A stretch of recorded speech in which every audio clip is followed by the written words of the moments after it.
We have known for many months that ISIS was surging and represented the top threat to the United States. But the White House dithered without taking action, and the President played down the danger. And despite recent U.S. strikes against the group, ISIS still holds on to thousands of square miles of territory where they are able to operate their terrorist army. Let us be clear. Our nation is at war with this group and the twisted ideology it is seeking to spread. ISIL is obviously the most prominent terrorist organization on the world stage right now. It's our focus, but from my Homeland Security perspective, and I'm sure my colleagues share this, we have to stay focused on a range of terrorist threats. The White House has presented a false narrative in recent years about this threat, claiming, for instance, that al-Qaeda was on its heels, on the path to defeat, has been decimated, while in reality, al-Qaeda network has grown and materialized into a deadly global franchise. When I came back to government a year ago, I discovered the threat had changed in two ways that struck me.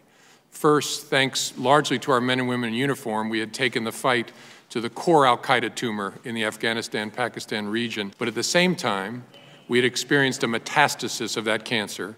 The progeny of al-Qaeda, this metastasis, had sprung up in ungoverned or lightly governed spaces in North Africa, the Gulf, the Mediterranean, in ways that are familiar to this committee. This threat to us is most acute in Iraq. The group's safe haven and resources in Iraq pose an immediate and direct threat to our presence there, particularly our embassy in Baghdad, and of course, that threat includes the threat to Americans held hostage by ISIL. But that threat extends outside of Iraq to the West. ISIL has the potential to use its safe haven and to plan and coordinate attacks both in Europe and potentially in the United States. I am very concerned about the going.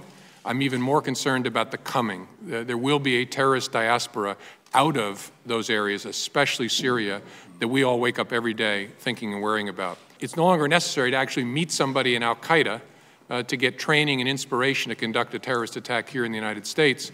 Someone can do it in their pajamas in their basement. We're also concerned about the possibility of a homegrown extremist becoming radicalized by the information that's on the internet and carrying out a limited self-directed attack here at home for which we would face potentially little or no warning. At this point, we have no information that ISIL is plotting an attack inside the United States. But we do know, as my colleagues, Director Comey and Secretary Johnson have referred to, that thousands of foreign fighters have flocked to Syria over the past 3 years.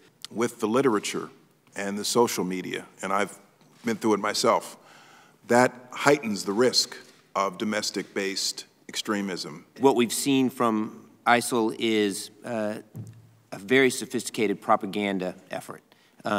The types of information that they're putting out on the internet, and in particular using social media, really exceed the types of propaganda that we've seen from other groups. We mentioned there's no specific and credible threat to the homeland, but having said that, I don't think I've seen the threat environment any higher.